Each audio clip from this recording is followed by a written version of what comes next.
Je suis venu à la rencontre de la terre d'Haïti parce que je dis toujours que un musulman, lorsqu'il veut aller en pèlerinage, il va à la Mecque. Un chrétien, lorsqu'il va aller en pèlerinage, il va au Vatican. Un défenseur de la cause noire, lorsqu'il va en pèlerinage, il va à Haïti.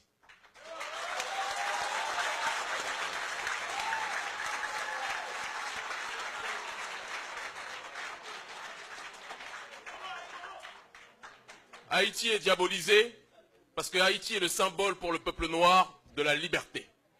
Haïti est diabolisé.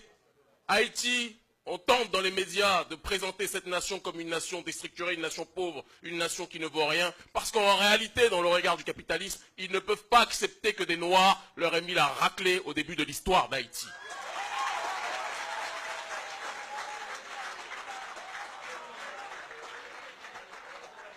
Beaucoup de personnes pensent qu'il est mieux pour un Haïtien d'aller chercher bonheur à Miami, qu'il est mieux pour un Haïtien d'aller chercher bonheur en France ou aux États-Unis.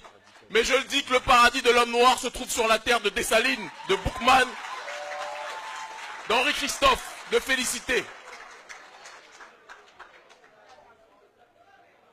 J'ai fait ces 6 dernières années,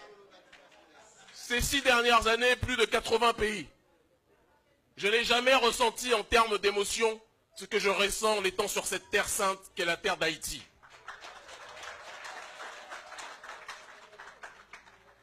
Je pourrais me présenter en quelques mots, mais je pense que la meilleure façon de se présenter, comme le disait Socrate, pour une fois on va citer un blanc, c'est d'être déjà dans cette dynamique d'échanger avec le peuple parce que c'est la juxtaposition des idées, à partir de cette juxtaposition que jaillit la lumière. J'ai commencé à débattre lorsque j'étais dans la rue, en région parisienne, en confrontant mes idées à d'autres personnes, en confrontant mes idées avec des frères, en confrontant mes idées avec des blancs, qui peuvent être des frères aussi de temps en temps, et en confrontant même mes idées lorsque j'ai été par la suite dans une démarche d'avancer dans ce combat, lorsque j'ai été condamné par les autorités françaises parce qu'ils trouvaient notre discours trop radical, et bien souvent quand le colon ou quand le capitaliste juge quelqu'un de radical, c'est que celui-ci est radicalement dans la bonne direction, il faut aussi le préciser.